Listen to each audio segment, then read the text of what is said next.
Alright, so now I've put this hair dryer box in front of the door to try to keep the phone from falling over, support the phone.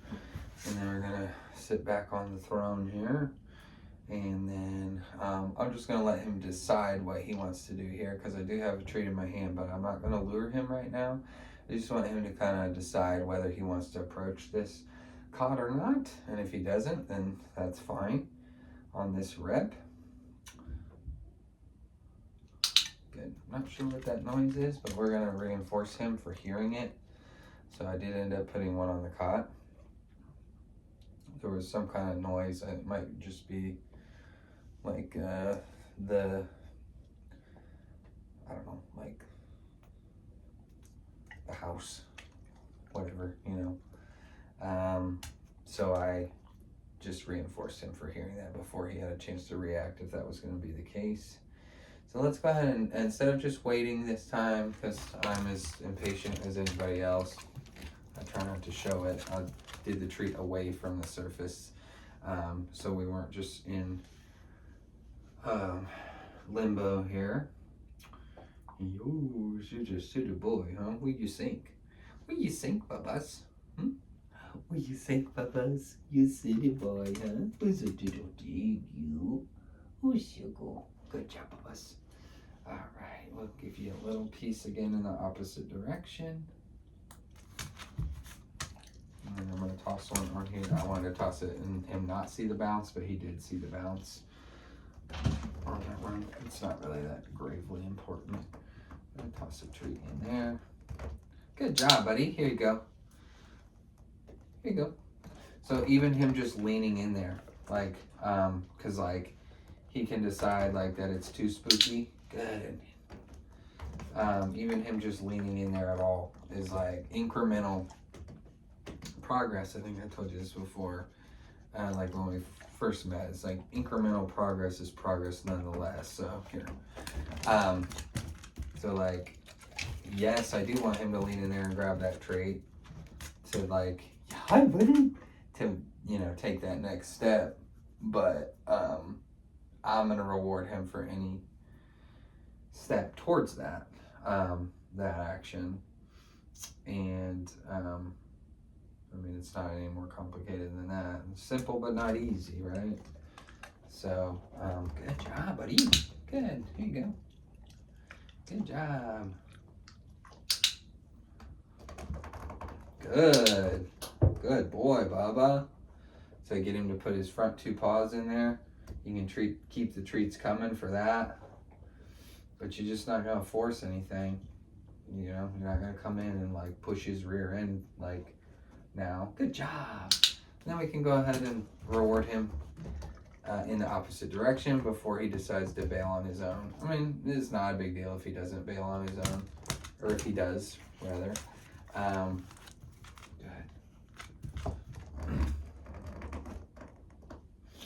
Good. We'll give him some treats for leaning again.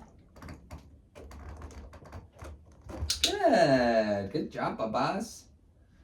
So, like, eventually, like, we're not gonna take the towel, like, we're not gonna take the blanket away while he's in there. But, like, you just want him familiar with the mechanics of the behavior that he's doing and the space in which he's doing it. Good job, buddy.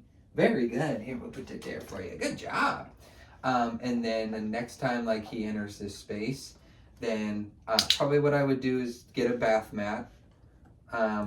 He said, I'm going to climb in here and check this out instead. Good. Here you go. We'll give you a jackpot there. Good. Good job. Good job. That's a leaf or something, okay? That's nothing to worry about. Yo, that's a good boy. So, yeah, I would like get like a gray bath mat or something. Color that's not white.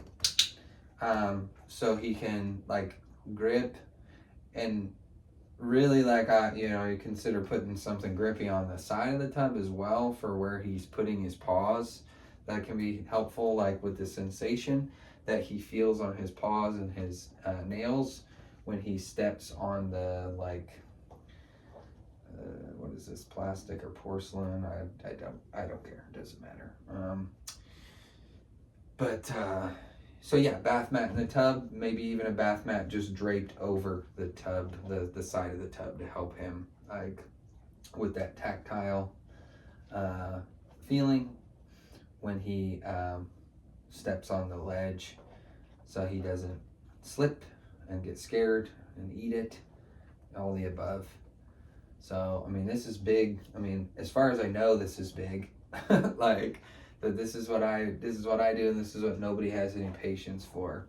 And like, you know, especially the people I used to work for. And as soon as you like force the dog into the tub, you're fucked. Like you've poisoned it completely. It's gonna take a lot of work to undo that.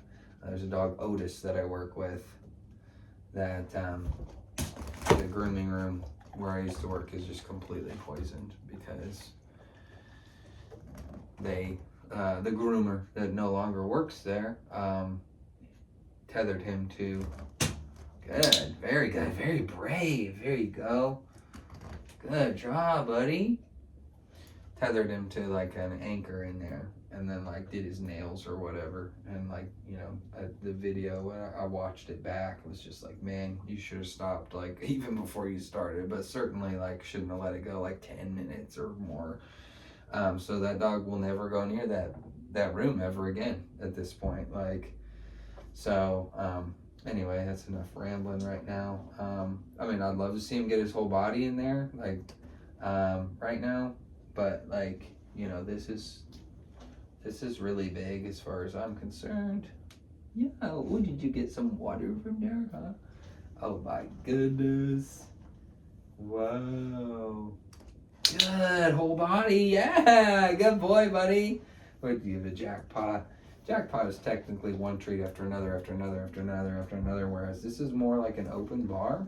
However, it might function kind of as a jackpot because he's got to like get it one by one, and it's not just presented like, good boy, buddy, good job. All right, it's not presented like in your hands like this where they're just gobbling like a serving of food. That's more what we call open bar or treat buffet.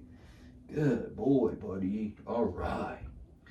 That's probably a good place to cut it. Yeah. Actually, I don't want to move while he's doing this. I don't want to move to make him think like I'm going to do something nefarious that's going to affect him when he's in a vulnerable like position like this. So what I'm going to do is I'm going to say, oh, good boy, Ozzy, look here. Here you go. Good. And then reward him away from the tub. That's really good, bud. Good job. All right.